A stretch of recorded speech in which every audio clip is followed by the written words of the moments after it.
e depois com a Ana Bola, mais tarde, no Correio da Manhã Rádio, fizemos o Dora e Dário. A rádio, o folhetim do TID, que já foi muito falado por alguns convidados vossos, parava o país às 2h30 da tarde, não é? Era a história da coxinha, da marrequinha, da ceguinha, não sei o que fosse, mas parava. Tinha a importância das boas telenovelas. Qual é para si a magia da rádio? A magia da rádio é essa, é nós podermos visualizar aquilo que está ali numa caixinha, não é? Que não tem a força da televisão, mas que tem os programas, o Passageiro da Noite, as vozes de companhia. É muito bom, é muito bom, é muito bom. A rádio tem uma importância que, pronto, a televisão destronou um bocadinho, mas não destronou tanto como parece. Herman, fazer humor é uma arte? Tem a obrigação de ser, sim. Numa primeira fase não é. É uma característica, eu diria que genética. Há pessoas que são naturalmente brincalhonas e divertidas e disparatadas e não precisam de fazer qualquer esforço para nos fazerem rir. Mas já nos tempos de escola isso acontece. Depois, se a pessoa opta por pegar naquela característica e a profissionalizar, a partir daí passa a ser trabalho duro. Eu lembro-me que o Saramago dizia muitas vezes que escrever não lhe dava prazer nenhum, era trabalho. Começava às 8 da manhã a dar no duro. Ou do grande mestre Frederico Valério, com quem eu trabalhei, dizer que compor era duríssimo. Ele compunha das 9 à 1. Depois ia almoçar e sentava-se ao piano das 3 às 7. E passado, depois de muitos dias de trabalho, talvez conseguisse escrever Amália, quis Deus que fosse o teu nome, papara, taratatirarará. Para chegar ali, foi uma semana. Porque a primeira frase era cópia de uma coisa americana, a segunda... Portanto, trabalho puro. E a escrita humorística tem muito disso, é muito cansativo. Hoje passei a manhã toda de volta de uma ideia que vou ter de resolver para fazer sentido. Vou fazer a Angela Merkel por causa da boa ideia da seleção. E ela acha que lhe estão a dar os parabéns por ser a verdadeira mãe do filho do Cristiano Ronaldo. A ideia está lá. Agora, tenho de estruturar isto de maneira a ficar credível, senão é só uma palhaçada inconsequente. Deixa-me perguntar-lhe, transportar para a rádio essa arte de fazer humor, tem que se liga, imagino. Tem porque, neste caso, por exemplo, da Angela Merkel, a imagem não é preciso quase dizer nada. Uma bandeira alemã, uma cabeleira, uma senhora, olha. Em rádio não. Em rádio temos de explicar que aquela senhora é alemã, que é a chanceler alemã e que vai falar também. Portanto, linguagens diferentes. Completamente diferentes. Tem de situar aquilo, alguém tem de explicar o que é que se passa e depois, por exemplo, eu vou falar em alemão e vou ser traduzido por um intérprete. Se calhar em rádio já não poderia ser assim. Mas não, é mais difícil. Por isso é que depois quem se habitua a escrever para a rádio tem mais facilidade em escrever para a televisão, eu acho. Muito bem. Já falámos hoje aqui dos seus tempos de menino e moço, quando acompanhava determinados programas de rádio. Falar dos Parodiantes de Lisboa, o que é que lhe diz? Os Parodiantes são importantíssimos e, infelizmente, os últimos anos em que eles foram levados por aquela voragem de comunicação e de novas rádios e de privatizações e de perda do seu espaço nobre, né? Fizeram com que perdêssemos a verdadeira noção da importância enorme que eles tiveram. Eles conseguiam naquela hora de rádio que faziam nos seus tempos áureos, que foi um auge muito, muito distendido, conseguiam o pleno de belíssima escrita, com colaboradores ótimos de escrita, alguns deles amigos da minha família, como o Mário de Menezes Santos, e ótimos intérpretes, e depois, no meio daquilo tudo, ainda tinha um grande rigor de montagem e de locução para tratar bem os seus anunciantes.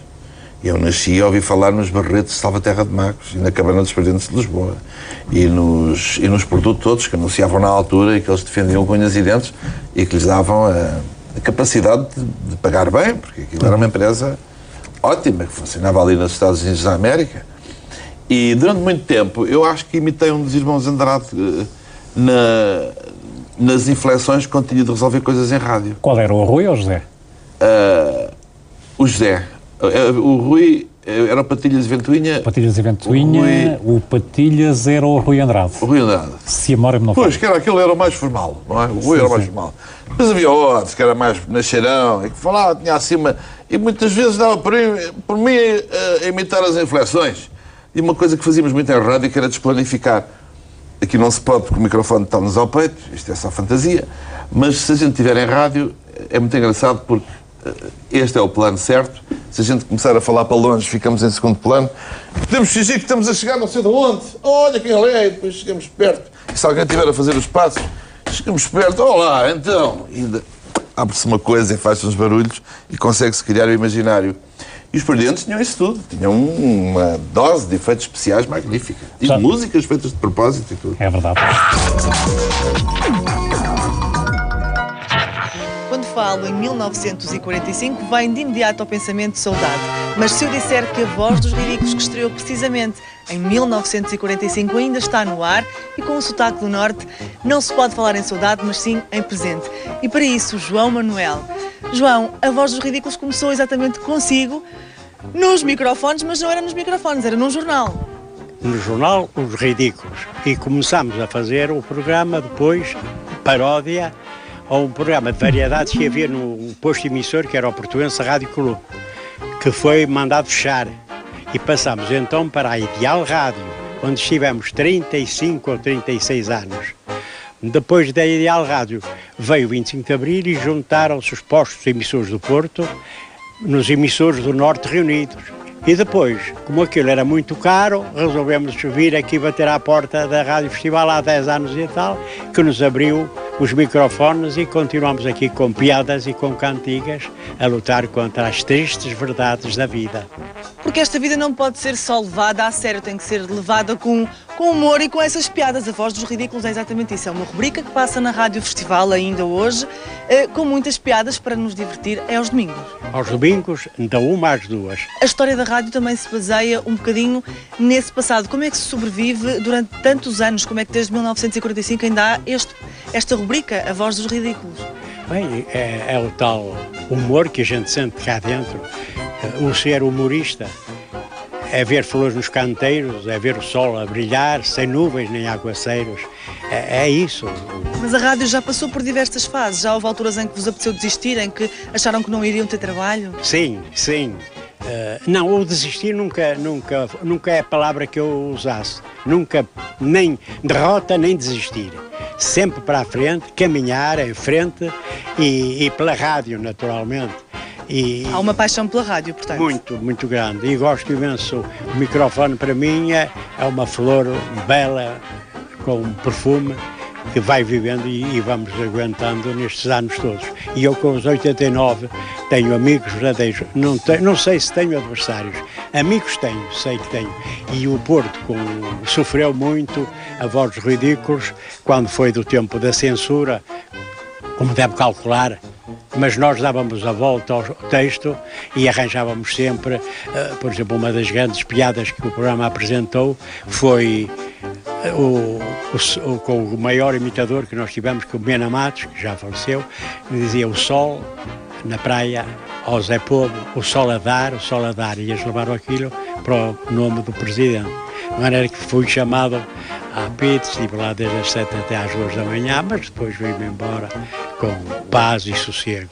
É caso para dizer que estou, neste momento, perante um grande senhor da rádio e um grande programa de rádio que já ganhou, inclusive, vários prémios. Sim, do Dr. Jorge Sampaio, a condecoração de Comenda de Ordem de Mérito e a medalha da cidade do Porto, do Rui Rio, e temos a Voz dos Ridículos da Rua, ali em Serralves, que é a Rua da Voz dos Ridículos. Portanto, tudo isso nos alegra e nos dá força para continuar. Mas não calcula os aborrecimentos que às vezes surgiram durante este percurso. Mas continua a haver imaginação para escrever muitos mais textos e mais piadas. Sempre, sempre. Isso vai havendo. O João faz questão de escrever cada palavrinha. Já está pronto o programa para domingo sair e com piadas, naturalmente, com graças aos acontecimentos do caso e das coisas. Até da sociedade, não é? Inclusive a este sucesso da seleção portuguesa de futebol. Herman, estávamos a falar realmente dos Parodiantes de Lisboa, uma equipa altissimamente profissional, que tinha uma produção incrível, porque havia programas diários no Rádio Clube Português. À 1h do país parava para ouvir a Graça com Todos. Eles que começaram no Rádio Peninsular em março de 47 com a parada da paródia. E nunca mais pararam, realmente, não é? E depois numa outra fase da rádio com emissões em várias emissoras locais e tudo isso, não é? É extraordinário. Foi a primeira grande produção, empresa produtora de humor radiofónico feita à sério, não é? E com fases, eles tiveram fases endinheiradíssimas e de terem o seu glamour. E casas muito bonitas, e carros muito bonitos, e todos muito bem vestidos, e muitos estúdios, tudo aquilo foi uma... E eu tive a felicidade de os entrevistar num Parabéns há 16 anos, e ainda muito bem os dois manos. Um bocado nostálgicos, percebiam que as coisas estavam a mudar, não é? Mas ainda com as cabeças muito no sítio, e com aquelas memórias dos tempos áureos todos. Foi um momento fascinante. Lembra-se de que realmente o país parava mesmo à 1h? Lembro, para o meu pai era completamente sagrado aquela hora. Quando há bocado lhe falei no José de Oliveira Cosme, eu acho que era no dia em que eles paravam, que era o domingo, era no dia em que dava esses tais diálogos de Oliveira Cosme. E depois os Parodiantes conseguiram também criar determinados personagens absolutamente inesquecíveis. O compadre alentejano, o Patilhas e Ventoinha, falámos deles há pouco, a menina Bebé, que era a Maria Helena Silva, e de facto com grande talento, e conseguiam inclusivamente, nomeadamente através do compadre alentejano, se o Herman bem se recorda, davam assim umas bicadas na situação política presente. Pois, aquilo era muito científico, porque a censura não brincava em serviço na altura, não é? E não havia qualquer tipo de abertura para experimentalismos, portanto aquilo tinha de ser feito com as chamadas presteza saloia. Era a única altura que eles conseguiam ultrapassar as dificuldades, era fingir que não estavam a perceber nada do que é que estava a acontecer, e então a coisa lá ia, como na revista, de resto. Exato. E é uma fase muito, muito curiosa e digna de ser estudada. Um dos dramas dos Parodiantes foi o mesmo drama do Teatro Revista. Quando acabou a censura, muda o paradigma do humor. Portanto, deixou de ser aquela cócega de deixa ver quando é que eles agora vão dizer qualquer coisa gira para a gente se rir. E, portanto, foi muito complicado para muitíssima gente. Sobretudo para a pobre revista portuguesa que se arrasta moribunda pelos parques maiores deste mundo à procura da sua nova e verdadeira identidade. Não é? Já agora, embora estejamos a falar de rádio, neste programa de televisão, permitam-nos um à parte. O que é que se passa com a revista em Portugal? Há um divórcio, não creio, porque o público adora a revista portuguesa, que tem a ver muito com a parte cultural do nosso povo, não é? Mas a verdade é que há ali qualquer coisa que não funciona, não é? Eu chamava-lhe preguiça, porque a revista estava toda assente na ideia da rábula e da malandrice e do talento dos seus intervenientes. E a parte artística foi sendo um bocadinho descuidada, descurada, porque eu, quando comecei a fazer revista, os bailarinos já não eram muito bons, as orquestras ficaram cada vez mais pequeninas, depois passou-se a gravar a música. Depois os grandes atores já não lhes apeteciam fazer, depois também já ninguém trabalhava muito, era a lógica do mais ou menos. E hoje em dia as pessoas não estão para isso, querem ver um bom espetáculo. Aconteceu no Brasil, não é? No Brasil a revista era importantíssima, foi de resto exportada de Portugal para lá, depois transformou-se naquilo que é hoje, que é a porno chanchada, que é um grupo de meninas mostrando as maminhas e fazendo mais coisas, e uma atriz imitando a Décia Gonçalves, dizendo palavrão. Em pequenos teatros de província, passou a ser uma coisa muito pobre. As pessoas só vão ao teatro ver qualquer coisa de mais artístico. E, portanto, eu acho que a revista, curiosamente, vai beber a sua inspiração ao vaudeville, tinha a obrigação de voltar àquilo que o vaudeville tinha de bom, que era grandes bailarinos, números artísticos, orquestra ao vivo. E se quando um dia a revista recuperar essa dignidade, para a qual é preciso dinheiro, obviamente, talvez depois o mercado faça as pazes e lhe devolva o prestígio que ela perdeu, não é? Para a rubrica Donos da Voz, vamos recordar hoje um grande clássico da rádio nos primeiros tempos, integrado no programa Companheiros da Alegria. Uma rubrica animada pela voz de Vasco Santana e Irene Velez, nos papéis de Lelé e Zequinha. O sucesso deste folhetim foi enorme e fez soltar gargalhadas em todos os lares portugueses.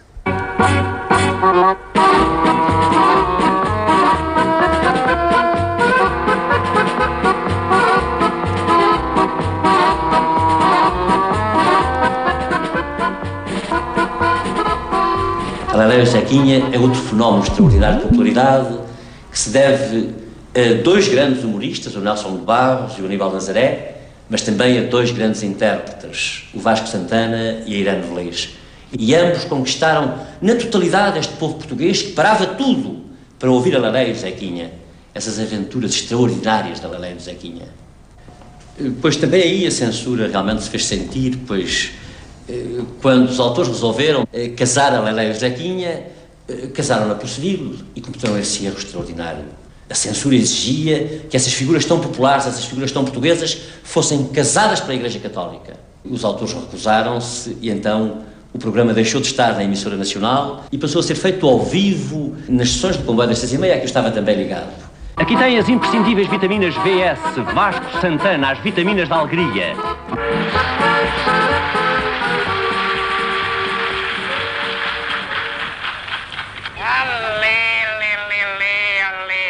A tua mãezinha está aí? Não que está? perguntas isso? É porque, sabes, eu estou com medo que venha outro jarrão.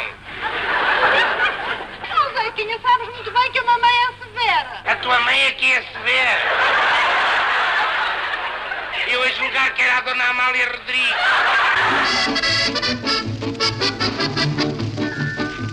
E assim escutaram o 12º episódio das imprescindíveis vitaminas VS, Vasco Santana, as vitaminas da alegria. No sensacional folhetim radiofónico de Aníbal Nazaré e Nelson de Barros, com a interpretação excepcional de Irene Velez a Lelé, Elvira Velez, aquela santa, e Vasco Santana, o Zequinha. Costumo ouvir uma série de sketches de humor que existem em várias estações na atualidade? Eu deixei de ser um ouvinte de rádio continuado, portanto, eu não tenho posto preferencial. Aproveito muito as minhas viagens de carro para pôr em dia as músicas e os DVDs que tenho de ouvir, ou a música que me dão. Portanto, quando ando, uma coisa terrivelmente fina, quando ando de motorista, vejo televisão no carro, que eu acho chiquíssimo. Portanto, portanto não sou um grande ouvinte. De vez em quando ouço os momentos radiofónicos que vão sendo feitos. Revejo-me deles quase todos porque, modéstia à parte, eu sou um precursor daquele estilo nos tempos da TSF ainda ilegal e, portanto, comecei a fazer aqueles pequenos sketches que na altura paravam o trânsito, que fiz 3 anos seguidos na TSF e que me queimaram completamente, porque era eu que escrevia e fazia, portanto, deram cabo de mim. Tive de fazer depois um interregno. Diariamente, não era? Diariamente, foi uma coisa de malucos. Um esforço tremendo, não é? E, portanto, nos revejo, noutros não. E, curiosamente, em 96, na atual Antena 1, na então RDP, voltei a fazer esse tipo de intervenções com um grupo de autores que são, hoje em dia, os Gato Fedorento. Eu acho que uma das coisas que lhes deu traquejo e os fez aperfeiçoar a escrita foram esses longos meses em que eles testavam a sua escrita nas minhas crónicas de rádio na Antena 1, onde, não raras vezes, eu era chamado ao presidente do Conselho de Administração, o nosso, que era o queridíssimo José Manuel Nunes, para me dizer se eu não podia pôr uma outra pedrinha de gelo na minha linguagem, porque às vezes a gente realmente entusiasmava-se.